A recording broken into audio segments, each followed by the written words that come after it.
She's still laughing.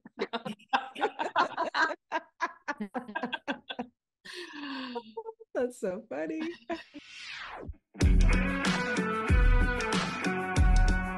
Welcome to 5 Lemons Left. We're the real stuff, the lemons making lemonade. So pucker up because we're going to be discussing our life's lessons and the nitty-gritty details of our spiritual journeys.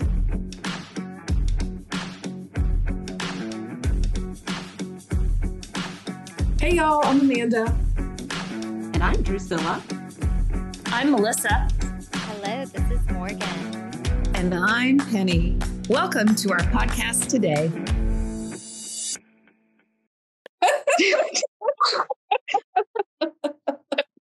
Oh, hello everybody, and welcome to 5 Lemons Laughing.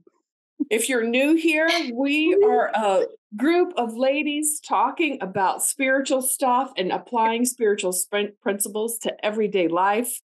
If you're joining us again, welcome back. We typically are 5 lemons laughing, and one of our lemons, Miss Penny, is not with us today, and we're sending her love, and hopefully she'll be back next week. Today, we're talking about rejection. Ouch, right? Like intimate rejections, who hurts us? Do the people who are closest to us hurt us by rejecting our voice, our opinions? And how does that make you feel? And how does that reverberate into the rest of your life? I'm going to start off with a story today. So, yay, right? I know. And it's a story about rejection. So I don't know about yay, but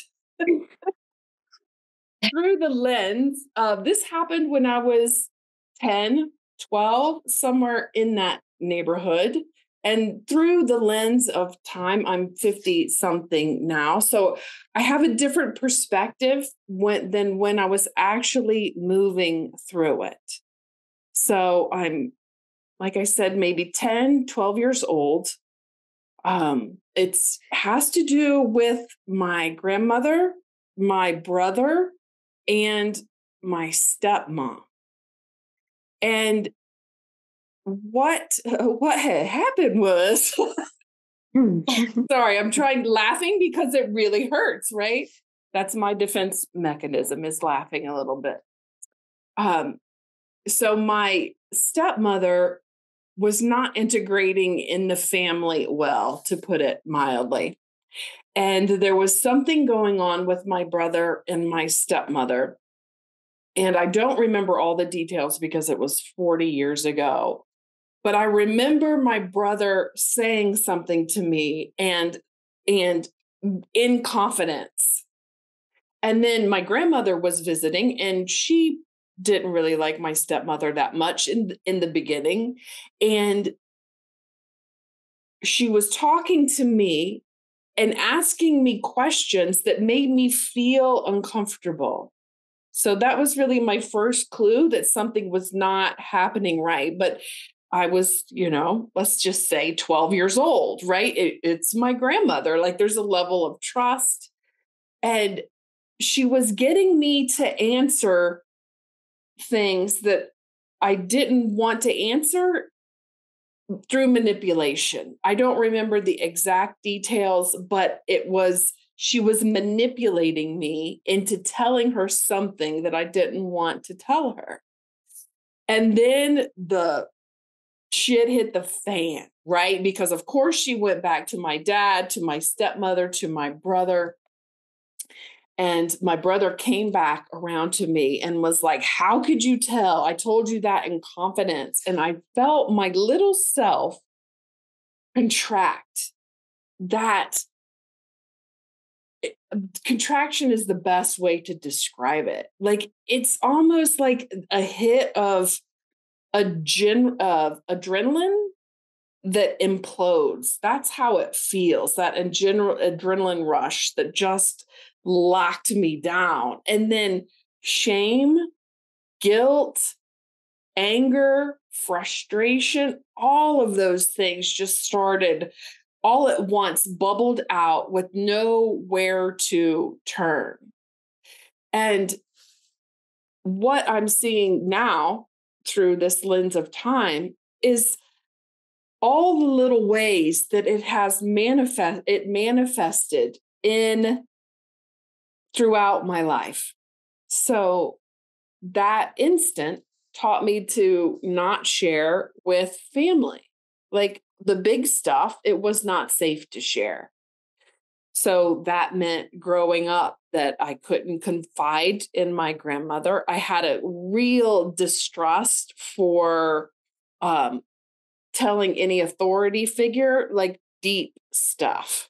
So I can't say exactly if that affected me not talking to my mom about sex, me not talking to my grandmother about other really how I was feeling. I can't say those were directly correlated. And at the same time, I do see how that thread of rejection, of manipulation, is weaving through my life. And at the same time, now I can imagine that thread and feel it unwinding. So when something comes up in me that where were my parents? Why wasn't anyone talking to me about this stuff?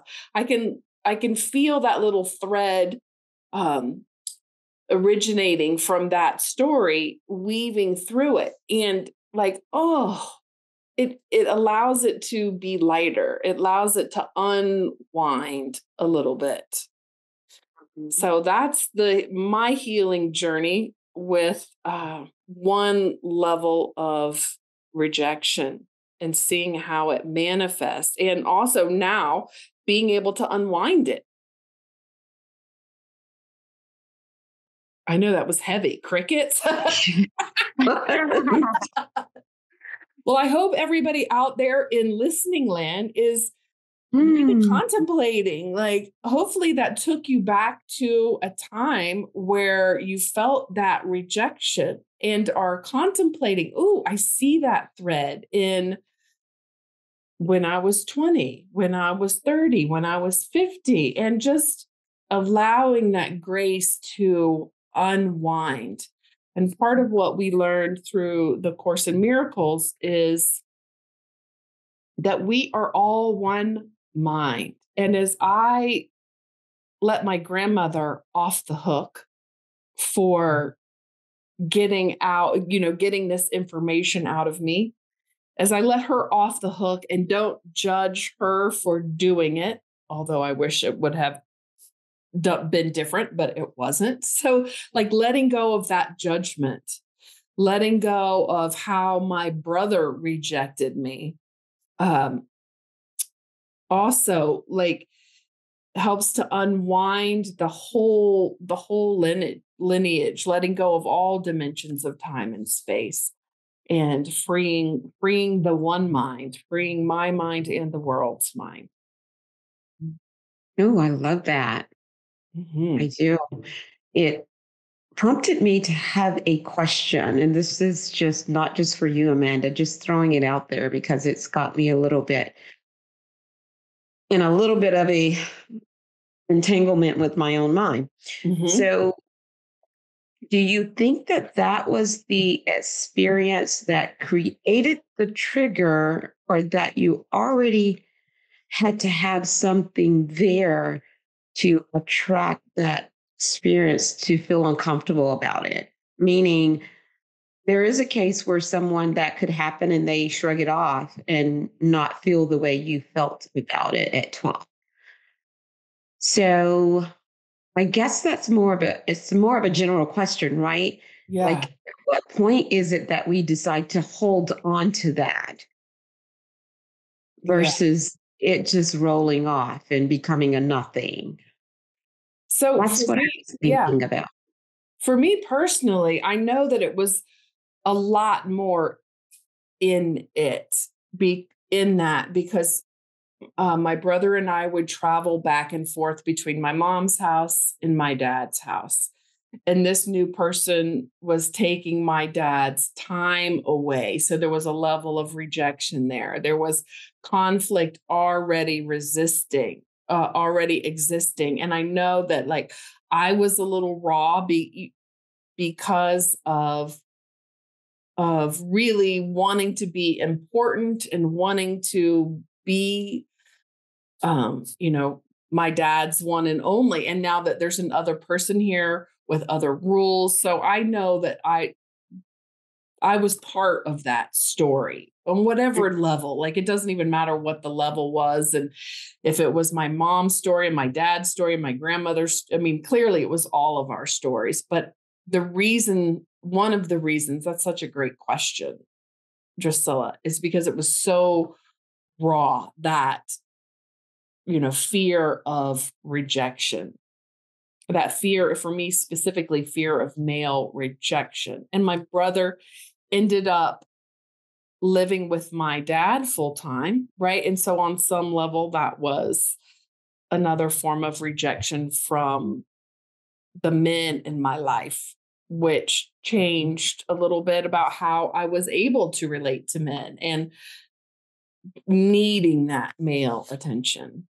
So to answer your question, the long answer was that, and the short answer was yes, it was already present in my life. Yeah. Yeah. Beautiful answer, though. Mm-hmm. That's clear for me. Well, so Morgan, looks like you're getting ready to share. You have a story? I do have a story, but I was just thinking about how we start out so innocent and trusting, and you had like that intuition that something didn't feel quite right about this, but in your innocence, you trusted that your grandmother had everyone's best interests at heart and was not manipulating you and all of that. And I just think it speaks to the human condition and how we all turn out the way that we do, because in our innocence, we just trust those that are around us, our parents, our caregivers.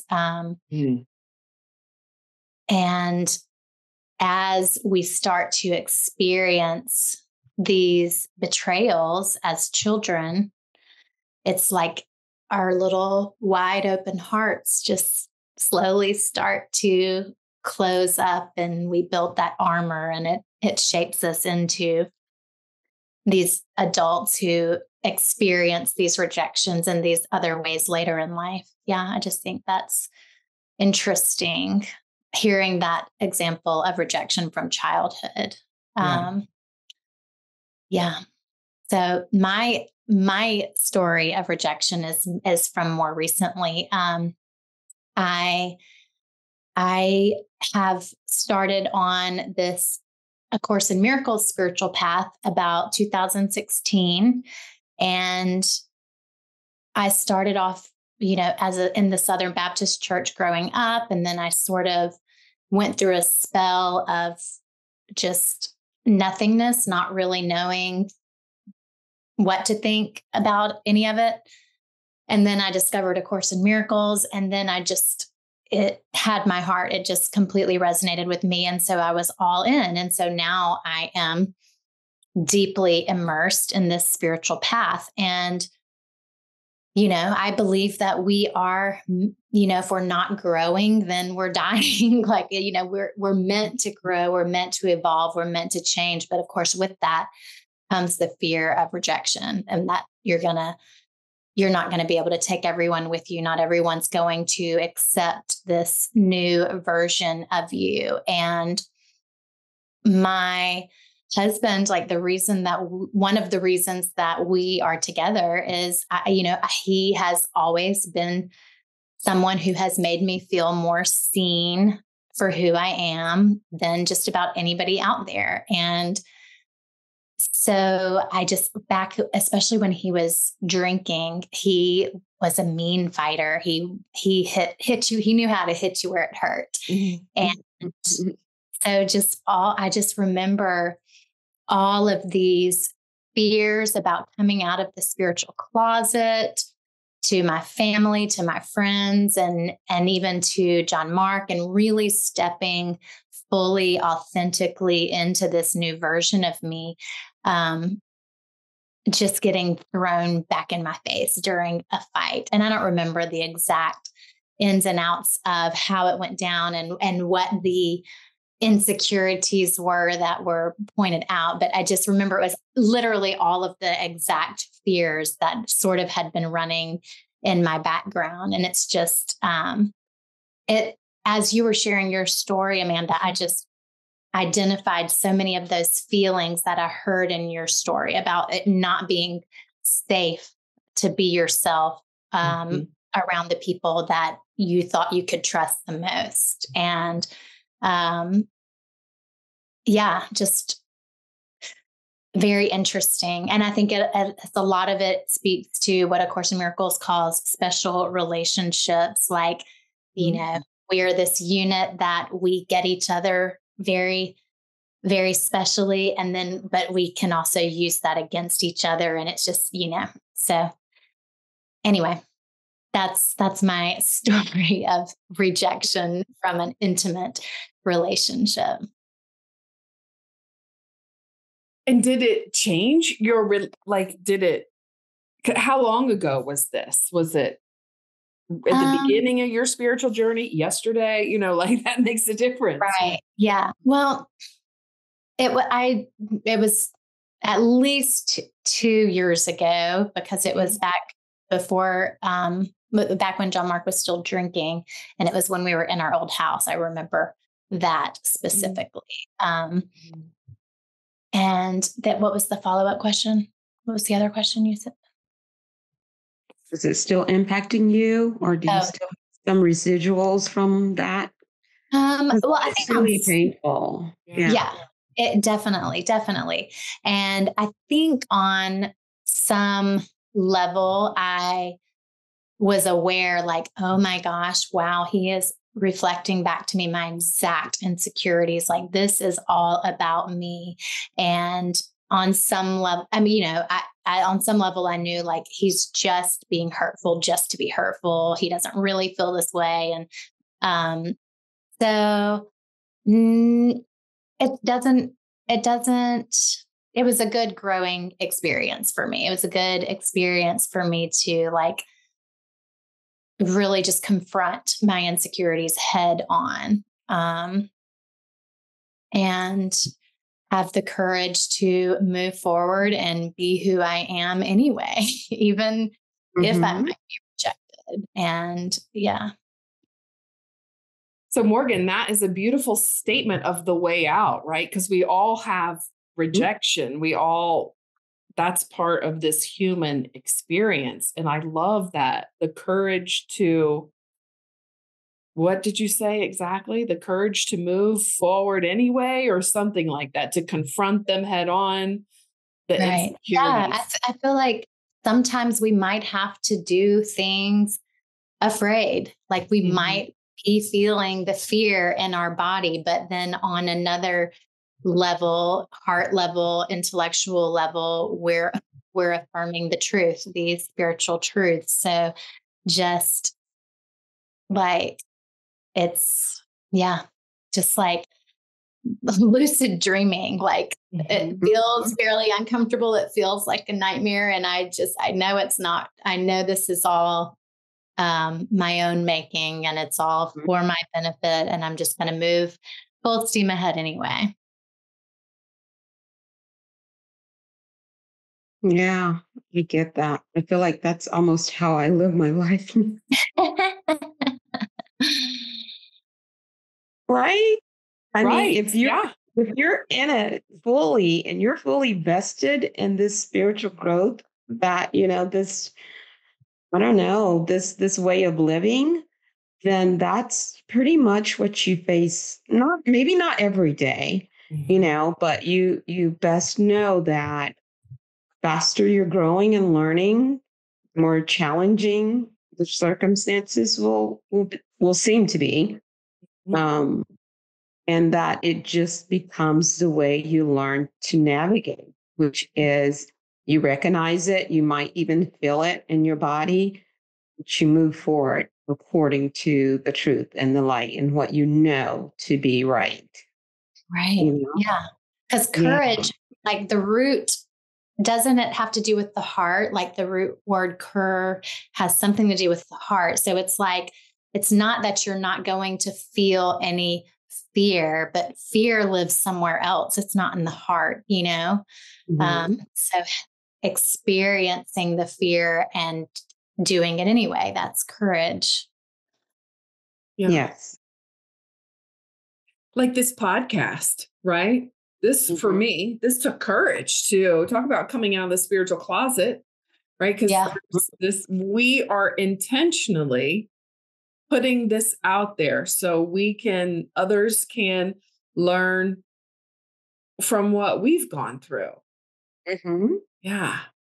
The other day, I have this fear of rejection, right? And I have never listened to a whole podcast because of this. Like I hear my own voice and I just start to that shrinking feeling, that same visceral, oh my God, what am I saying? It sounds horrible. My voice sounds horrible. I really start to shrink in on myself. And that is fear of rejection. And that's It is. my judging myself, right? That is judgment. That's what that is. I'm judging that I'm getting it wrong. And so the other day I was listening to our development of trust and I made it about halfway through until like I knew like I had said something that, later on I was like, maybe I shouldn't have said that. And I stopped listening, but I made it halfway through. And that's the longest that I've Progress. made it. I'm taking that as a win. Yay. Yeah, I'm so glad you brought that up, Amanda, because I saw it exactly the same and I felt it exactly the same. But remember when I came one day and I said, oh my God, I feel like these are so therapeutic. That's what it was. It was letting go of the fear. I could get all the way through and not have doubts about myself. You have to do it. You have to do it. It is. It's almost like it's euphoric. Are you To some challenging me, level. Drusilla? Are you daring I me? am challenging you.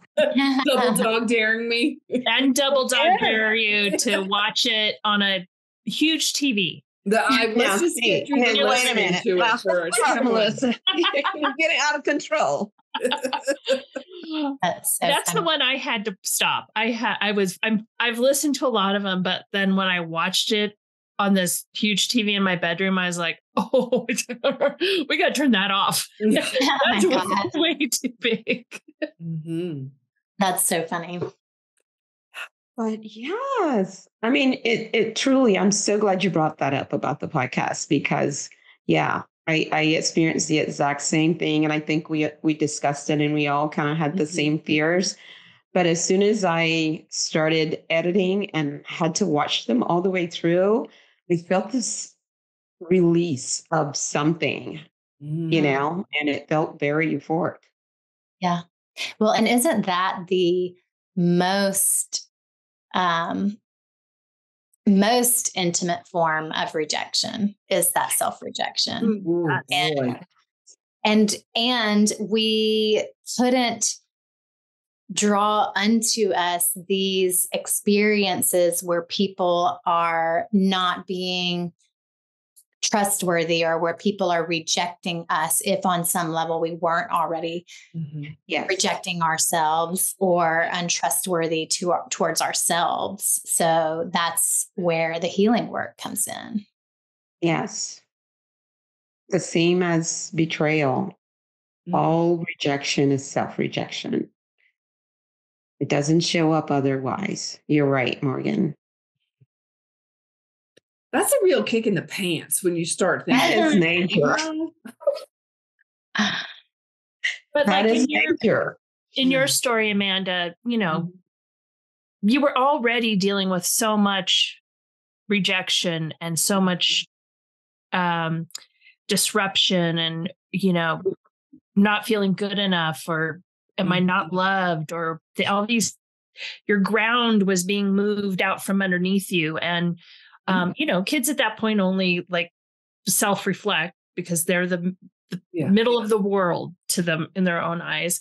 And so I think that was a really good example of how we show up. So we either can show up with like a bag full of problems that when someone pulls away from us or does something that makes us feel unsafe, then we start pulling out, I feel abandoned, I feel unloved, and then that creates that special relationship that just, you just bounce your issues off each other or like, manipulate and that kind of stuff. And I think, Drusilla, what you were saying about this path and healing, the more you can just keep healing inside yourself, those kind of things, I think the less rejection you feel, the less you're going to feel unsafe, rejected, abandoned, not good enough.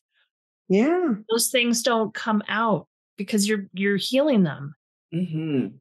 Yeah. Oh, yeah. Yes. And I like that you all are using the word safe. Yeah. I use that word a lot, but I was on a call last Thursday meeting with a group, and it was a church related project that I'm working on. And at the end of the call, the pastor prayed and he was like, "Thank you so much, Drusilla. You're doing an outstanding job." And I don't even know why I said this. I immediately said, "Yeah, that's because I feel safe." Where it came from. I never use that word as it relates to this type of stuff. But it was, and I hear that, and it just rings so true to me that that's really what we want, is to feel loved and safe as we are, right? And accepted and accepting of the situation. I think, I think maybe I'm not there yet, but I think maybe some people who've really, really healed, or perhaps are very, sophisticated spiritually, they might not feel rejection much anymore, because like if someone walks away from them or says, "I'm done with you," or they, there's an acceptance to that. Yeah. Byron Katie talks about that a lot. Yeah. It's got to be the art. It's an art of not taking things personally. Yes. Oh, there you go. Yeah. Absolutely. And in that, like, non-judgment is a huge part of that. I think non-judgment is a big part of creating safety. Yes. And practicing holding people, no matter who they are or what they do, in that non-judgmental space creates freedom, I think. Yes. And I think if you feel safe, you're not going to have to judge so much. Yeah. Because isn't judgment like fighting, right? Like, I'm going to hit you like before you hit me. Yeah. You're always like, is it going to hurt me? Am I going to get abandoned? Just this constant tiptoeing or dancing around all the pain. Yeah. And the mere fact that you're doing that means you're going to get it. That's exactly what you're going to receive. Yes. And it's an opportunity for healing. It's not a bad thing. It's not a punishment.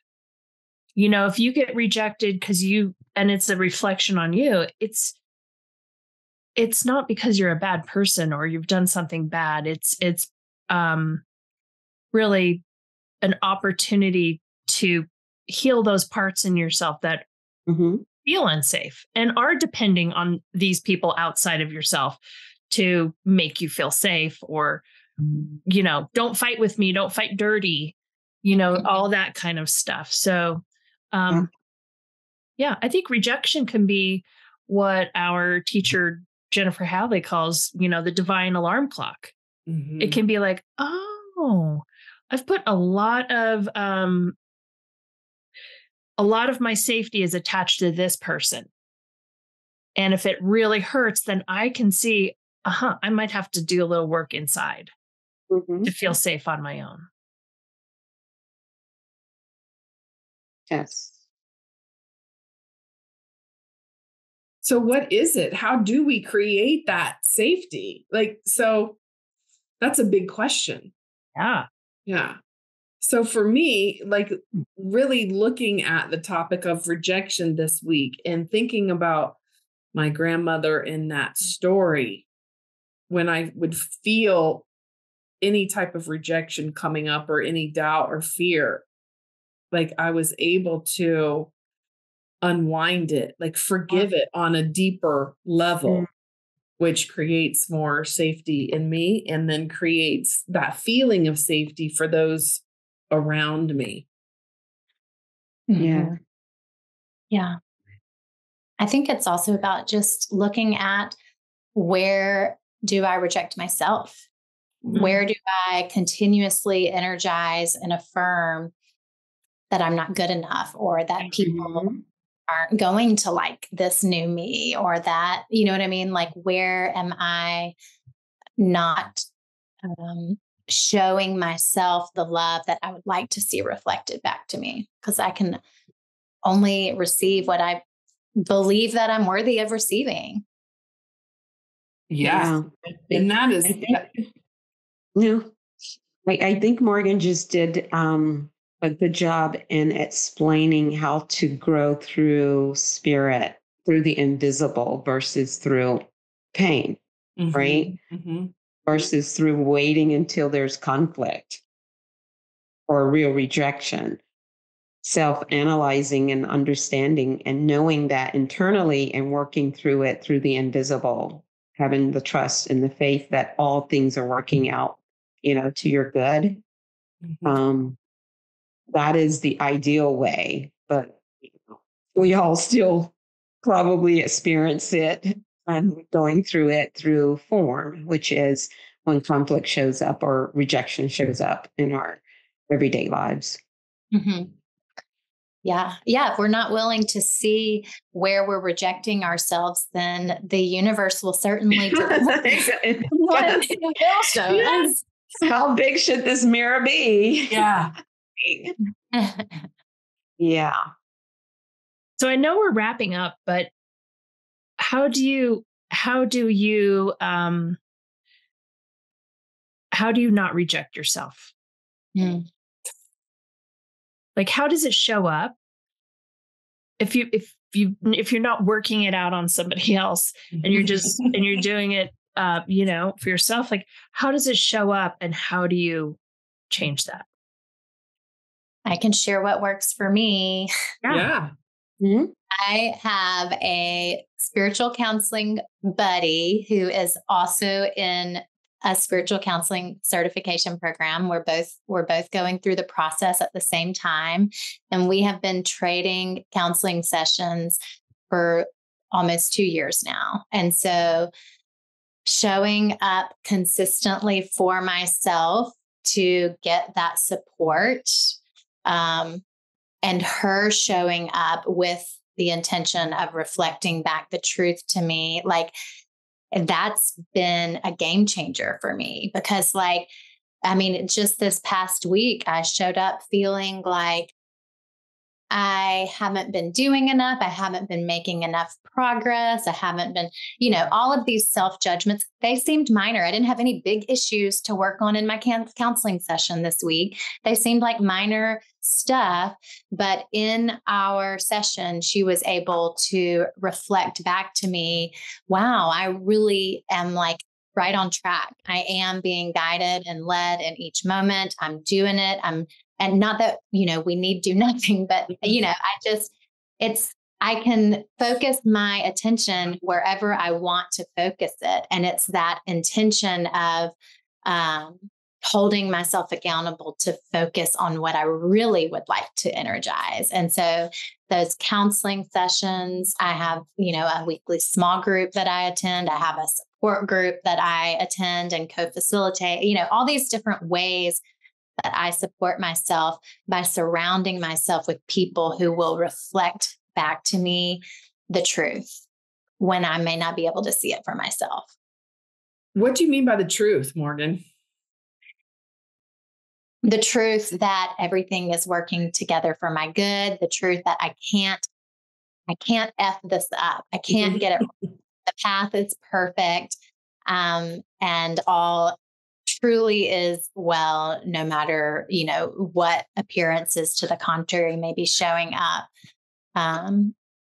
Yeah. It's awesome. The way that I'm working with it, self-rejection, is through non-judgment. So the next time I try to listen to our podcast, like not judging myself as getting it wrong.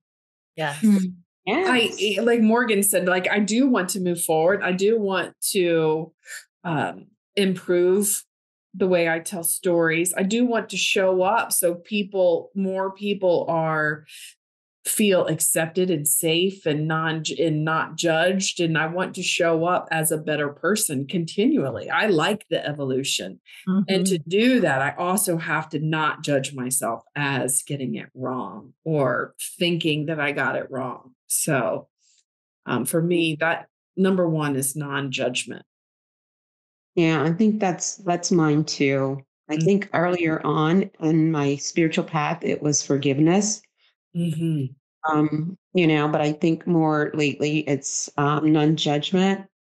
And I kind of had an aha this week with my spiritual partner too. It was a conversation where she was explaining her concerns with her mother. And then also her concerns about her lack of commitment to her spiritual growth. And I was able to reflect back to her that her concerns, her disappointments in her mother was the exact same disappointments in herself about her spiritual growth, right? In that very moment, it also reflected to me the same exact issue and concern that I had with a teammate of mine, someone who's working on my project. And oh my goodness, she has been hitting all my triggers, right? And so I'm thinking the spiritual Drusilla is saying, oh my gosh, I got to figure out a way that I can best communicate with her, still thinking that I'm getting this right on a spiritual level, right? This is how tricky the ego can be. And I'm like, okay, so I'm going to have to do this and this to make sure I am giving her the benefit of the doubt and make sure I'm doing everything that I can to make her feel safe and good and important and all of this. But in that very same conversation with my spiritual partner, the awareness was that, Drusilla, there's nothing wrong with her. It's you. It's your judgment. It's your perception of her. What are you doing? Like, it was just so clear. And in that very moment, she and I both, in a fully instant, was able to release and surrender that. And I tell you, the very next day, because she's somebody that works with me, I mean, we're in tandem. She was the screenwriter. So we have to go over scripts, and we're together like a whole 8 hours straight in a day, right? And I tell you, the next day we had to do that. There was nothing, no triggers whatsoever. And it was just so beautiful. Like, oh my God, I so need it. And I'm like, the teacher always is the student. We're always the student, especially when we think we're the teacher. Yes. Like, as soon as you think you're the teacher, you might as well surrender it right then, because you are so much the student. Yeah. Yeah. What about you, Melissa? What's your tool? I think mine is giving it over to the universe to figure out when I can't figure it out, which I shouldn't try to figure it out anyways. But I think that sometimes, like in the thick of something like this, in an argument or a rejection, sometimes all I can do is pray for me, pray to the universe to like, just take this from me and figure it out. Mm. And just let it go. I mean, I'm still dwelling on it. Like just I have really learned that there are some things when I can't do it, I have to let a higher power do it. Mm-hmm. And then show me the way. Yeah. Well, that sounds like a perfect place to end, right? Surrender. Show me the way. Beautiful.